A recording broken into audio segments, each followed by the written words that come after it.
Hi guys, இன்றைக்கி நம்ம பிரண்டை பொடி தான் பார்க்க போகிறோம்.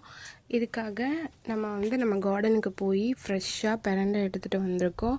கால்வலி உள்ளவங்களுக்கு இது ரொம்ப நல்லது. கால்வலினா நம்ம போய் நம்மளே காலை இடிச்சுக்கிட்டு அந்த வலி இல்லை, முட்டிக்கால் வலி இருக்கும்ல, ஜாயின்ஸ் சில பேருக்கு தேய்மானம் இருக்கலாம்ல, அவங்க இந்த பிரண்டை சாப்பிட்றது ரொம்ப நல்லதுன்னு டாக்டர்ஸே ரெக்கமெண்ட் பண்ணுறாங்க. அப்போது நம்ம இந்த பிரண்டை எப்படி செய்யலான்னு பார்க்கலாம். இதுக்கு நம்ம க்ளீன் பண்ணுற ப்ரொசீஜர் பிரண்டையை நல்லா நம்ம கையில் ஆயில் விட்டு நல்லா தேய்ச்சிக்கணும் கையில். அப்புறம் தான் இதை நம்ம க்ளீன் பண்ணணும். க்ளீன் பண்ணுறது ஒவ்வொரு எட்ஜஸ்லேயும் கட் பண்ணி நம்ம அந்த மாதிரி தோலை உரிக்கணும். அந்த தோல் ஃபுல்லாக உரிஞ்சால் தான் அதில் உள்ள நார்லாம் போகும். இது க்ளீன் பண்ணி ப்ராசஸ் இதை முடிக்கிறதுக்கு கொஞ்சம் நேரம் நமக்கு எடுக்கும். கொஞ்சம் நேரம் இல்லை, ரொம்ப நேரமே எடுக்கும். அதனால் நீங்கள் ஃப்ரீ ஆகிட்டு இதை நம்ம பாட்டி வீடு போல் இங்கே போயிட்டு நம்ம இந்த மாதிரி உட்காந்துட்டு பொறுமையாக பண்ணலாம், ஹாப்பியாக பண்ணலாம். இதை பண்ணி முடித்ததுக்கப்புறம் ஃபுல் இந்த இலையெல்லாம் இருக்கும், அந்த இலையெல்லாம் நமக்கு தேவையில்லை, வெறும் அந்த தண்டு மட்டும்தான்.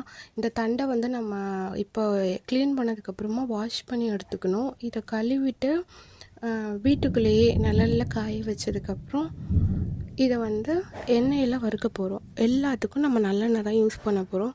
ஸோ நல்லெண்ணெய், உப்பு, மிளகாய் இதெல்லாம் எடுத்து வச்சுக்கோங்க. கடலைப்பருப்பு, உளுந்தம்பருப்பு இதெல்லாமே, கருவேப்பிலை 2 கைப்பிடி நிறையா தேவைப்படும்.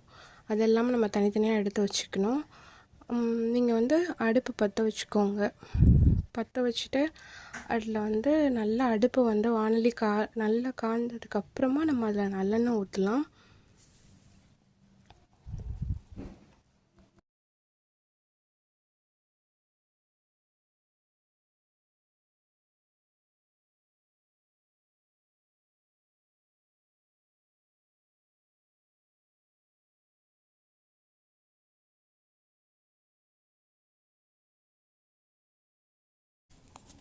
ஒரு வானலியில் நம்ம எண்ணெய் ஊற்றிக்கலாம், நல்லெண்ணெய் ஊற்றின உடனே அந்த பிரண்டையை நம்ம எண்ணெயில் ட்ரையாக அப்படியே நல்லா வறுத்துக்கணும்.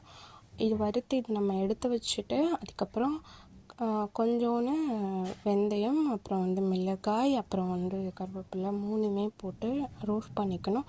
அப்புறம் வெள்ளைப்பூண்டு, புளி, வெள்ளைப்பூண்டு ஒரு 15 இருக்கலாம். அப்புறம் கல்லுப்பும் அதிலேயே ரோஸ்ட் பண்ணிடணும். இப்போ ட்ரை ரோஸ்ட் பண்ண போகிறோம். இவ்வளோ நேரம் ஆயில், இப்போ உளுந்தும் கடலைப்பருப்பும் ஈக்குவல் குவான்டிட்டி 50 கிராம் போட்டு ட்ரை ரோஸ்ட் பண்ணிவிட்டு இதை நல்லா இந்த மாதிரி வந்ததுக்கப்புறம் நம்ம அரிசி, அப்புறம் கருப்பு எள்ளு, அப்புறம் மிளகு, அதுக்கப்புறம் சீரகம் இதெல்லாமே நம்ம தனித்தனியாக செப்பரேட்டாக அரைச்சி வச்சுட்டு